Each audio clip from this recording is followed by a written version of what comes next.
Drama के start में हम हमारे हीरो को देखते हैं जिसका नाम जियांग है, जहाँ पर उसका असिस्टेंट उसे बताता है कि आपके दादाजी चाहते हैं कि आप जल्दी से शादी कर लो क्योंकि आपकी उम्र निकलती जा रही है और आप बूढ़े होते जा रहे हो। तो जियांग उसे घूरने लग जाता है। असिस्टेंट अपनी बोलती बंद कर लेता है। फिर वो उसे लड़कियों की फोटोज दिखाने लगता है और कहता है कि दादाजी ने कहा है कि इसमें से अगर आप एक लड़की से शादी कर लोगे तो वो फुल फैमिली का सब कुछ आपके नाम पर कर देंगे। जियांग एक लड़की का फोटो सिलेक्ट कर लेता है और कहता है कि मैं इस लड़की से शादी करूंगा, ग्रैंडपा को बता दो।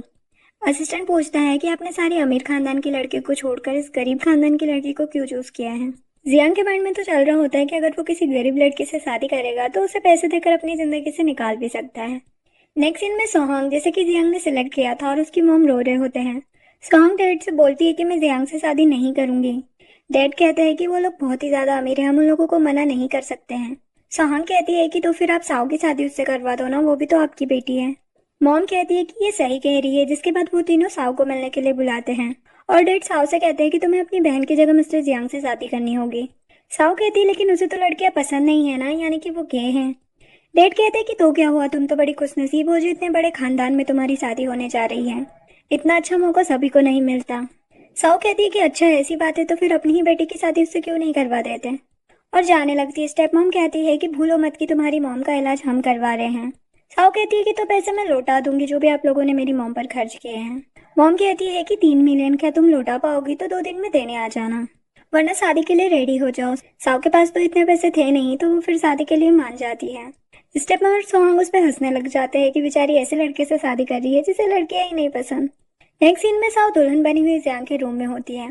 जैसे ही जियांग रूम में आता है साओ तो घबराने लगती है। जियांग उसके क्लोज जाने लगता है और देखता है कि ये तो फोटो वाली लड़की नहीं है जिसे मैंने सिलेक्ट किया था, लेकिन उसे लग रहा था कि ये जानी पहचानी है। जियांग उससे पूछता है कि तुम्हें मुझसे डर लग रहा है क्या, वो कहती है नहीं। तो जियांग उसके और क्लोज जाने लगता है। साओ तो डर जाती है कि अब तो कुछ करके मानेगा, लेकिन जियांग तो अपनी फाइल निकाल कर उसे दे देता है और कहता है कि मैं तुमसे 1 साल के लिए कॉन्ट्रैक्ट मैरिज करना चाहता हूँ, उसके बाद हम दोनों डिवोर्स लेकर अलग हो जाएंगे। तब तक तुम्हें मेरे ग्रैंडपा और सबको ऐसे दिखाना है जैसे हम दोनों के बीच में बहुत ही प्यार है। बदले में मैं तुम्हें हर महीने 2 लाख दूंगा। 2 लाख सुनकर तो साउ तुरंत ही पेपर पर साइन कर देती है और सोचती है कि इन पैसों से मैं अपनी मॉम का इलाज करवा लूंगी। जिसके पास जियांग असिस्टेंट को कॉल करके सू फैमिली के बारे में सारी जानकारी निकालने के लिए बोलता है। फिर हमें फ्लैशबैक का सीन दिखाया जाता है जहाँ पर जियांग के पीछे एक आदमी पड़ा हुआ था, तब साउ ने ही उसे बचाया था। उसी दिन उसे उससे प्यार हो गया था। प्रेजेंट में जियांग ऑफिस जा रहा था, तभी साउ उसे ब्रेकफास्ट करने के लिए बोलती है। जियांग को तो बड़ा अजीब लग रहा था, लेकिन एक सैंडविच उठाकर निकल जाते हैं। जियांग के जाने के बाद मैट साओ के लिए ब्रेकफास्ट लेकर आती है और बोलती है कि अच्छा हुआ जियांग सर ने आपसे शादी कर ली है, वरना तो सब उन्हें गे समझते हैं, जिसकी वजह से उनकी आज तक शादी नहीं हो पाई। साओ पूछती है कि मतलब कि वो गे नहीं है, ये झूठी अफवाह है। मैट बताती है कि सभी को लगता है कि जियांग और उनके बेस्ट फ्रेंड जू के बीच कुछ चल रहा है, लेकिन उनके बीच कुछ भी नहीं है। जू सिर्फ उनका बेस्ट फ्रेंड है। जियांग सर एकदम स्ट्रेट बन रहे, लेकिन साओ को तो यकीन ही नहीं हो रहा था। सीन में जू जियांग को अपने ज्वेलरी डिजाइन दिखा रहा था। वो भी उसी की कंपनी में काम करता है और दोनों बहुत ही अच्छे दोस्त हैं। जियांग को तो अपने फ्रेंड के डिजाइन बहुत पसंद आते हैं, लेकिन तभी उसे लैंडलाइन पर कॉल आता है कि एक लड़की आपसे मिलना चाहती है और खुद को आपकी वाइफ बता रही है। आप कहो उसे पुलिस स्टेशन भेजकर अकल ठिकाने लगा दो। जियांग कहता है कि नहीं, वो सच में मेरी वाइफ है। ये सुनकर जू तो बहुत खुश हो जाता है और कहता है कि फाइनली तुमने शादी कर ली, अब लोग मुझे भी गे नहीं समझेंगे। फिर साव लंच लेकर केबिन में आ जाती है और उन दोनों को इतना क्लोज देखकर फिर से उन्हें गे समझने लगती है। जिसके बाद साव ज्वेलरी डिजाइन देकर बोलती है कि इसमें कुछ मिसिंग है। जू को तो गुस्सा आ जाता है और वो कहता है कि बोलना आसान है, करके दिखाओ। जियांग भी उसे अपनी चेयर पर बिठा देता है और उसे पेंसिल दे देता है और कहता है कि बनाओ डिजाइन। साव भी डिजाइन बनाने लग जाती है। जू तो इम्प्रेस होकर उसके शोल्डर पर हाथ रख लेता है, जो कि जियांग को बिल्कुल अच्छा नहीं लगता और उसका हाथ हटा देता है। लेकिन जू फिर से हाथ रख लेता है और साव की डिजाइन की बस तारीफ पे तारीफ किए जा रहा था और कहता है कि तुम्हें तो मेरे डिजाइनिंग डिपार्टमेंट को ज्वाइन कर लेना चाहिए। जियांग गुस्से से उसे बुक मारता है और कहता है कि मरना चाहते हो क्या।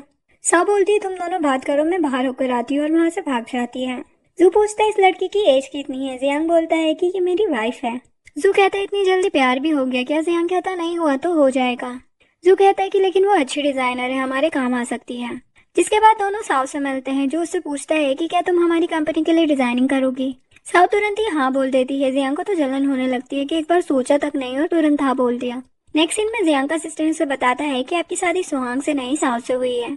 सू फैमिली ने दुल्हन बदल दी थी। सुहांग साव की स्टेप सिस्टर है और अपनी मॉम के इलाज का खर्चा उठाने के लिए ही साव ने आपसे शादी की है। ऐसे ही दोनों की शादी को 1 महीना बीत जाता है। एक दिन जियांग साव से कहता है कि मैं तुम्हारी फैमिली से मिलना चाहता हूँ, लेकिन साव मना कर देती है क्योंकि उसे लग रहा था कि वहाँ जाएगा तो सच पता चल जाएगा। जियांग कहता है कि लेकिन मैं उनका दामाद हूँ, मुझे उनसे मिलना चाहिए। साओ कहती है कैसे दामाद हूँ, मैं तुम्हारी कॉन्ट्रैक्ट वाइफ हूँ ना। वैसे भी जैसे ये कॉन्ट्रैक्ट खत्म होगा हम दोनों डिवोर्स ले लेंगे। तो फिर कैसे दामाद। लेकिन जियांग हार नहीं मानता और अपने असिस्टेंट से कहता है कि जल्दी से कार निकाल, आज मैं अपने ससुराल जाऊंगा। इधर सुहांग और उसकी मॉम तो टेंशन में आ जाते हैं कि अचानक से जियांग उनसे मिलने क्यों आ रहा है, कहीं उनका भांडा तो नहीं फूट गया। तभी जियांग की गाड़ी की आवाज आती है, सभी उसे देखने बाहर आ जाते हैं। जब सुहांग उसे देखती है तो सोचती है कि ये कितना हैंडसम है। टेड तो जियांग से बहुत अच्छे से बात करते हैं और कहते हैं कि सुना है आपकी कंपनी का नया डिजाइन मार्केट में बहुत अच्छे से चल रहा है। जियांग कहता है वो आपकी बेटी ने ही बनाया, ये बहुत ही टैलेंटेड है। कहने लगती है कि इसे मेरी बेटी ने ही डिजाइन बनाना सिखाया है। सुहांग भी जियांग से फ्लर्ट करने लगती है और कहती है कि जो मोम एकदम सही बोल रही है। लेकिन जियांग तो उसे इग्नोर करके अंदर चले जाता है, जिससे सुहांग को बहुत गुस्सा आता है और अपनी मोम से कहती है कि ये कुछ ज्यादा ही भाव नहीं खा रहा है, पता नहीं अपने आप को क्या समझता है। मोम कहती है कि तुम भूल गई क्या कि इसे लड़कियां पसंद नहीं। वो कहती है कि लेकिन ये कितना हैंडसम है, अगर उसे लड़कियां पसंद होती तो मैं इससे शादी करके सेट हो जाती। मोम और जियांग प्लान बनाते हैं ताकि पता कर सके कि जियांग सच में गे है या नहीं। नेक्स्ट सीन में सभी डिनर कर रहे होते हैं, जहाँ पर मोम बहाने से साओ का हाथ जियांग के हाथ में पकड़ाने की कोशिश कर रही थी, लेकिन जियांग नहीं पकड़ता क्योंकि वो समझ गया था कि मोम क्या पता लगाना चाहती है। जिसके बाद सुहांग बातें करते हुए जियांग के पास जाती है और जानबूझकर उसके कपड़ों पर वाइन गिरा देती है। मोम जियांग को कपड़े चेंज करने के लिए सुहांग के रूम में भेजती है। जियांग साव से कहता है कि तुम बाहर क्यों खड़ी हो, मेरी वाइफ हो ना, आकर मेरी हेल्प करो। जो सुनकर सुहांग तो शॉक्ड हो जाती है।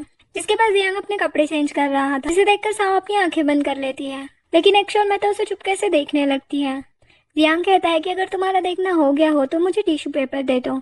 साव ढूंढने लगती है तो वो कहता है कि क्या बात है, तुम्हारे रूम में कौन सी चीज कहाँ रखी है तुम्हें ही नहीं पता।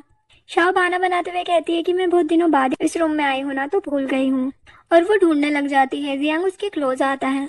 साव की तो हार्ट बीट तेज हो जाती है। जियांग उससे पूछता है कि अगर ये तुम्हारा रूम है तो तुम्हारी सिस्टर की फोटो यहाँ पर क्या कर रही है, इसका मतलब कि ये रूम तुम्हारा नहीं है। साव कहती है कि क्या ये जरूरी है, क्या मैं अपने रूम में अपनी सिस्टर की फोटो नहीं रख सकती क्या। जियांग कहता है बोल तो ठीक रही हो, रख तो सकती हो। जिसके बाद उसे टिश्यू पेपर मिल जाते हैं और वो उसे दे देती है। नेक्स्ट सीन में दोनों वहां से जा रहे होते हैं, लेकिन इन दोनों माँ बेटी का कंफ्यूजन तो अभी तक दूर ही नहीं हुआ था कि जियांग ये है या नहीं, इसीलिए ये पता लगाने के लिए एक और प्लान बनाते हैं।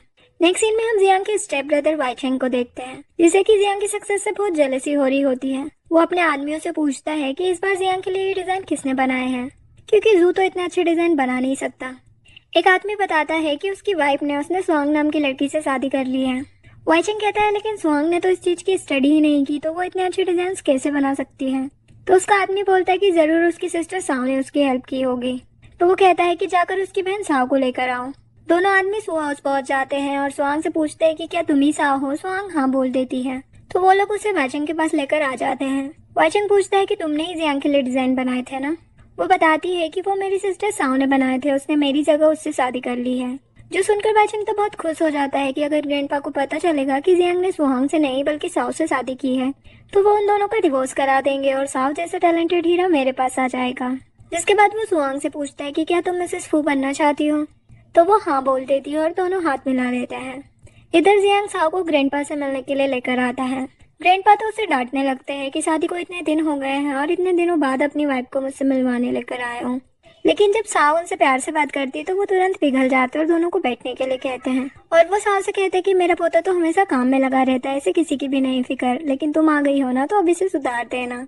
वाइचेंग भी सुहांग को लेकर वहाँ पर आ जाता है। साव तो अपनी बहन को वहाँ पर देखकर डर जाती है। वाइचेंग ग्रैंडपा को बताता है कि ये भाभी की छोटी बहन है। ग्रैंडपा साव से पूछते हैं कि क्या ये सच है, तो वो कहते हैं कि हाँ ये मेरी छोटी बहन साव है। सुहांग भी झूठ बोल देती है कि हाँ मेरा नाम साव है। ग्रैंडपा वाइचेंग से पूछते हैं कि क्या ये तुम्हारी गर्लफ्रेंड है, तो वो कहता है कि नहीं और मन में सोचता है कि ऐसी बेकार लड़की को कौन गर्लफ्रेंड बनाएगा। यूचेंग ग्रैंडपा को बताता है कि ये बहुत ज्यादा टैलेंटेड है, इसने आइसबर्ग यूनिवर्सिटी से डिजाइनिंग का कोर्स किया है, तो मैं चाहता हूँ कि ये हमारी कंपनी के डिजाइनिंग डिपार्टमेंट को ज्वाइन कर ले। जियांग बोलता है लेकिन इससे ज्यादा टैलेंटेड तो मेरी वाइफ है। वाइचेंग कहता है लेकिन तुम्हारी वाइफ ने तो हाई स्कूल भी पास नहीं किया है। जियांग कहता है डिग्री मैटर नहीं करती और दोनों भाई ऐसे ही लड़ने लगते हैं। ग्रैंडपा साव से ही पूछ लेते हैं कि तुम्हारा इस बारे में क्या कहना है। साव बोलती है क्यों ना हम हमारी कंपनी के नए डिजाइन की सीरीज को डिजाइन करें, जिसका डिजाइन आपको पसंद आएगा उसे आप डिजाइनिंग डिपार्टमेंट में रख लेना। ग्रैंडपा इसके लिए मान जाते हैं। नेक्स्ट सीन में सुहांग इतराते हुए ऑफिस में आती है, जहाँ पर दो कलीग उसके बारे में ही बात कर रही होती है। सुना एक लड़की को यहाँ पर ग्रैंडपा की सिफारिश पर रखा गया है, लगता है कि उसे कुछ आता जाता नहीं है, तभी तो सिफारिश की जरूरत पड़ गई। जो सुनकर सुहांग को गुस्सा आ जाता है और कहती है कि मैं आइसबर्ग यूनिवर्सिटी से पढ़ी हूँ और उन पर पानी डालने वाली थी, लेकिन तभी वहाँ पर साव आकर उसे रोक देती है और उन लड़कियों को वहाँ से जाने के लिए कहती है।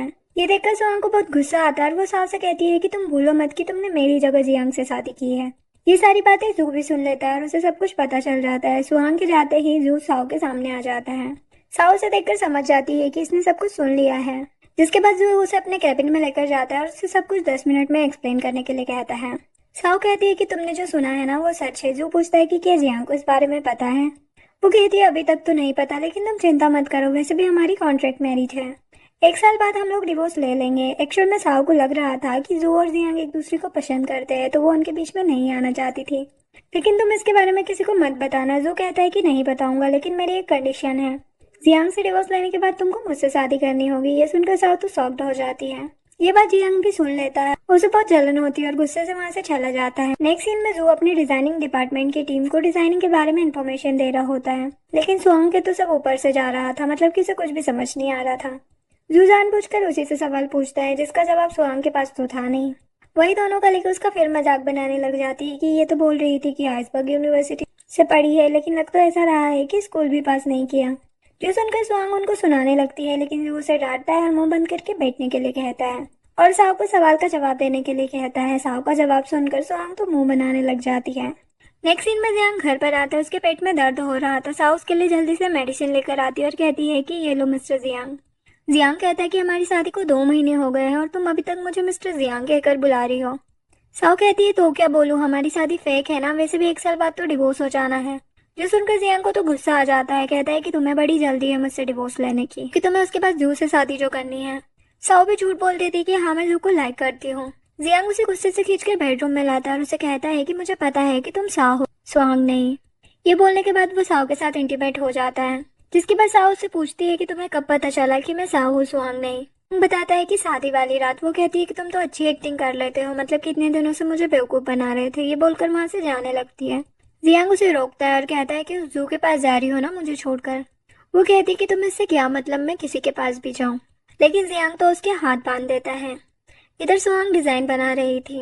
जब वाइसिंग डिजाइन देखता है तो कहता है कि तुम तो मेरी सोच से भी ज्यादा टैलेंटेड निकली। एक्चुअल में उसने ज्वेलरी के डिजाइन की बजाय मिकी माउस का कार्टून बना दिया था।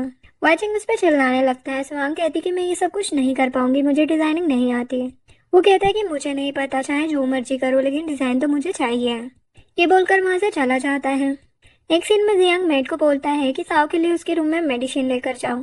मेड साव के रूम में आती है और उसके हाथ के जख्मों पर मेडिसिन लगाने लगती है और कहती है कि मुझे नहीं पता था कि सर इतने जालिम हैं। इधर जू भी जियांग के घर आ जाता है। जियांग उससे पूछता है कि यहाँ पर क्यों आए हो।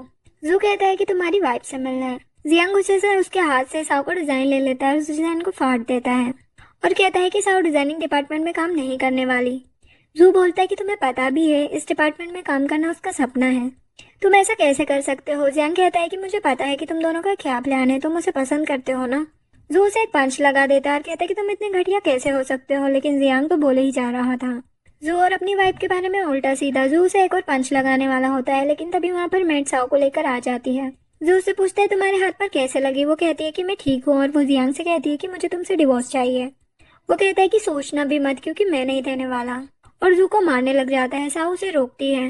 जियांग जू को धमकी देता है कि दोबारा मुझे अपनी शकल भी मत दिखाना, और साव को हाथ पकड़कर वहां से ले जाता है। जू भी उनके पीछे जाने लगता है, लेकिन मैड उसे रोक देती है और कहती है कि हस्बैंड वाइफ के बीच का मामला है, वो खुद सुलझा लेंगे। जू कहता है लेकिन वो तो फेक कपल है। मैड तो शौक हो जाती है और जियांग से जाकर पूछती है कि क्या तुम सच में साव को लाइक भी करते हो या नहीं। जियांग कहता है कि करता हूँ, लेकिन क्या फायदा, वो तो जू को पसंद करती है। मैड कहती कि नहीं, वो तो आपको ही पसंद करती है, आप दोनों की दोस्ती खराब ना हो, इसलिए उसने कभी भी अपने दिल की बात आपको नहीं बताई। जिसके बाद जियांग साव के पास जाकर उसे अचानक से हक कर लेता है। साव उसे छोड़ने के लिए कहती है, लेकिन जियांग कहता है कि प्लीज मुझे माफ कर दो और एक चांस दे दो। पहली बार मैंने किसी को पसंद किया है ना, तो मुझे पता नहीं था कि मैं कैसे बिहेव करूं। मैं कुछ ज्यादा ही पॉजिटिव हो गया था। साव पूछती है फिर जू का क्या होगा, तुम तो उसे पसंद करते थे ना। जियांग बोलता है कि मैं सिर्फ तुम्हें पसंद करता हूँ और कभी तुम्हें डिवोर्स नहीं देना चाहता। साव कहती है कि लेकिन मैं सुहांग नहीं हूँ, तुम्हें फ्यूचर में कुछ नहीं मिलने वाला मुझसे, क्योंकि मेरी फैमिली मुझे कुछ नहीं देगी। जियांग कहता है कि मुझे कोई फर्क नहीं पड़ता। साव कहती है लेकिन मैं हाउसवाइफ बनकर नहीं रहने वाली, मुझे डिजाइनिंग करना पसंद है। वो कहता है कि तो करना ना, मैं का मना कर रहा हूँ, मैं और जू दोनों ही तुम्हारी हेल्प करेंगे। साव पूछती है पक्का ना तुम जू को पसंद नहीं करते। वो कहता है मैंने तुम्हें बताया ना, ये सब र्यूमर्स थे, मैं गे नहीं हूँ। साओ तो उसे हक कर लेती है। नेक्स्ट सीन में जू जियांग के घर पर आता है और जियांग को साओ की केयर करते देख समझ आता है कि इन दोनों के बीच में सब कुछ ठीक हो गया है, और कहता है कि अगर तुम दोनों की ये प्यार मोहब्बत हो गई हो तो डिजाइन पर भी ध्यान दे लो, क्योंकि जियांग ने तो डिजाइन फाड़ दिया था और कल ही हमें ग्रैंडपा को दिखाना है। साओ बोलती है मैंने नया डिजाइन बना लिया है। जू तो शॉक्ड हो जाता है और कहता है कि क्या बात है, टूटे हुए हाथ से भी इतनी जल्दी काम कर लिया। एक सीन में मीटिंग होती है जहाँ पर स्वांग अपनी ज्वेलरी का डिजाइन ग्रैंडपा को दिखाती है, जो कि उन्हें काफी पसंद आता है। यूचंग खुश हो रहा होता है, उसे लग रहा था कि ग्रैंडपा स्वांग को ही चुनेंगे। फिर साओ अपना डिजाइन दिखाती है जो कि ग्रैंडपा को इतना ज्यादा पसंद आता है कि तारीफ पर तारीफ किए जा रहे थे। और वो साओ से पूछते हैं कि तुम्हें इतना अच्छा आइडिया कहाँ से आया। वो सारा क्रेडिट जियांग को दे देती है और दोनों की ये प्यार मोहब्बत देखकर जू को तो बहुत जलन हो रही होती है। फिर ग्रैंडपा साओ के डिजाइन को सिलेक्ट कर लेते हैं और उसे डिजाइनिंग डिपार्टमेंट में हायर कर लेते हैं, जिसके बाद वाइचिंग सारा गुस्सा सुहांग पर निकाल देता है कि तुमने कैसा घटिया डिजाइन बनाया है, तुम्हारी वजह से मेरा सारा प्लान फेल हो गया। नेक्स्ट सीन में न्यूज चल रही होती है कि जो डिजाइन साओ ने जियांग की कंपनी के लिए बनाया था वो उसकी राइवल कंपनी का सीईओ मिस्टर लिन क्लेम कर देता है कि वो उसकी कंपनी का है, जिसे कि फू ग्रुप ने चुराया है। ये न्यूज देखकर तीनों का दिमाग खराब हो जाता है। उनका सीधा शक वाइचेंग पर जाता है, इसलिए वो लोग सीधा उसके पास पहुंच जाते हैं। वाइचेंग कहता है कि मैंने कुछ नहीं किया। लास्ट टाइम सुआंग मुझसे डिजाइन के ड्राफ्ट मांग रही थी, लेकिन मैंने उसे देने से मना कर दिया था। जिसके बाद उन लोगों को सुआंग पर शक होता है, तो वो वाइचेंग से पूछते हैं कि बताओ वो कहाँ पर है। वो कहता है कि मुझे नहीं पता, मैंने तो उसे भगा दिया था, उसके बाद मैं उससे मिला तक नहीं। लेकिन जियांग को उस पर यकीन नहीं हो रहा था। वो उससे कहता है कि मैं तुम्हारे बारे में ग्रैंडपा को सब कुछ बता दूंगा। वाइचिंग धमकी देने लगता है कि तुम क्या बताओगे, मैं ही तुम्हारा सारा सच ग्रैंडपा को बता दूंगा कि तुमने सुहांग से नहीं बल्कि साव से शादी की है। तुम ही सोचो ग्रैंडपा तुम्हारे साथ क्या करेंगे। तभी वहाँ पर ग्रैंडपा आ जाते हैं और उन्होंने भी सब कुछ सुन लिया था, इसलिए वो जियांग से कहते हैं कि इस लड़की को तुरंत ही छोड़ दो। लेकिन जियांग मना कर देता है कि मैं इससे बहुत प्यार करता हूँ। लेकिन ग्रैंडपा कहते हैं कि फ्यूचर में ये तुम्हें कोई सपोर्ट नहीं कर सकती, क्योंकि सू फैमिली अपना कुछ भी इसे नहीं देने वाली। जियांग कहता है कि मुझे पैसा चाहिए भी नहीं। ग्रैंडपा कहते हैं कि तुम्हारे पास दो ऑप्शन है, या तो तुम इस लड़की को छोड़ दो या फिर प्रेसिडेंट की पोस्ट को छोड़ दो, जल्दी से चूज करके बता देना। और वो वाइचिंग को भी चिल्लाने लगते हैं और कहते हैं कि पता करो कि किसने कंपनी के डिजाइन कॉपी किए हैं और ये सब कुछ जल्दी से ठीक करो, वरना मैं तुम्हें भी नहीं छोड़ूंगा।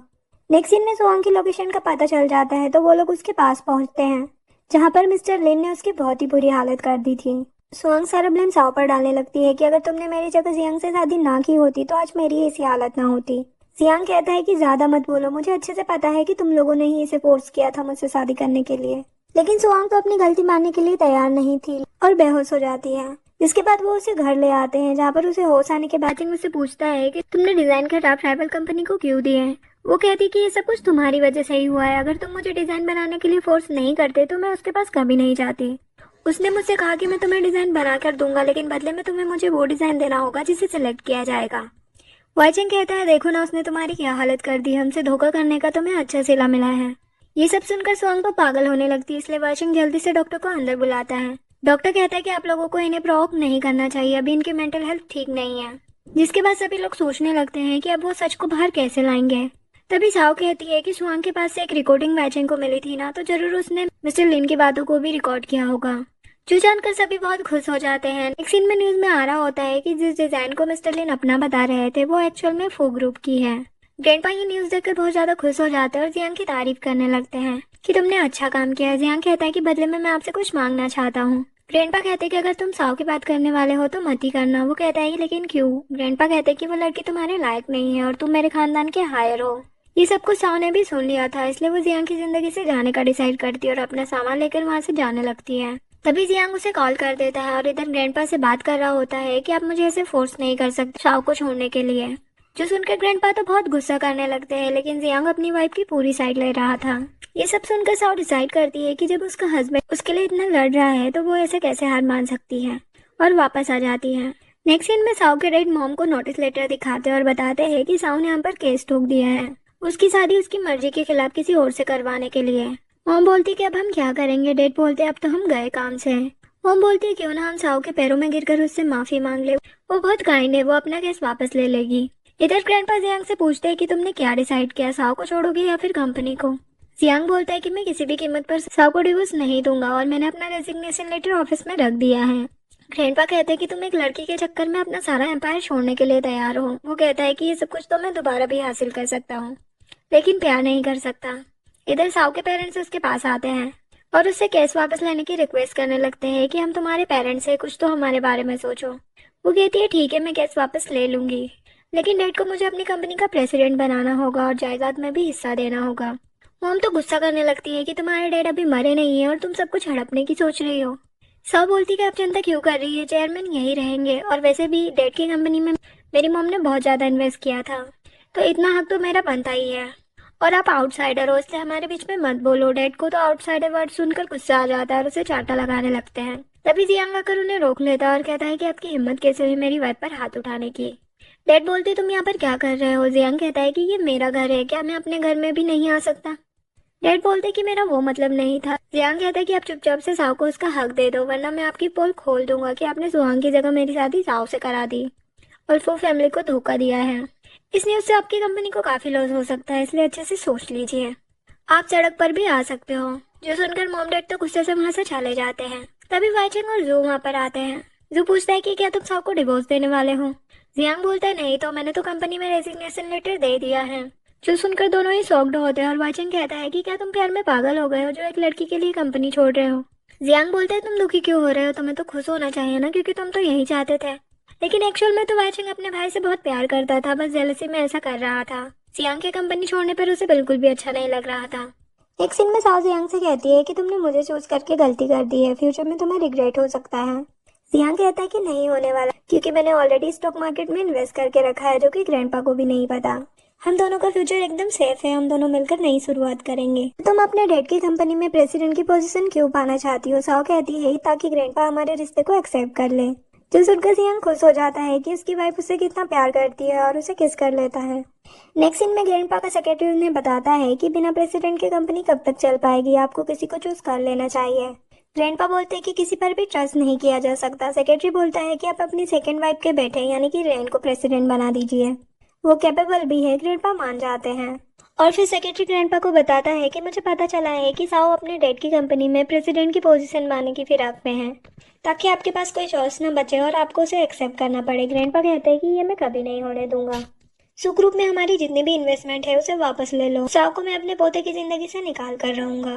नेक्स्ट सीन में साओ के पेरेंट्स जियांग के घर आकर चिल्ला पार्टी करने लगते हैं कि हमने साओ को प्रेसिडेंट नहीं बनाया तो तुमने हमारी कंपनी को बैंकरप्ट कर दिया।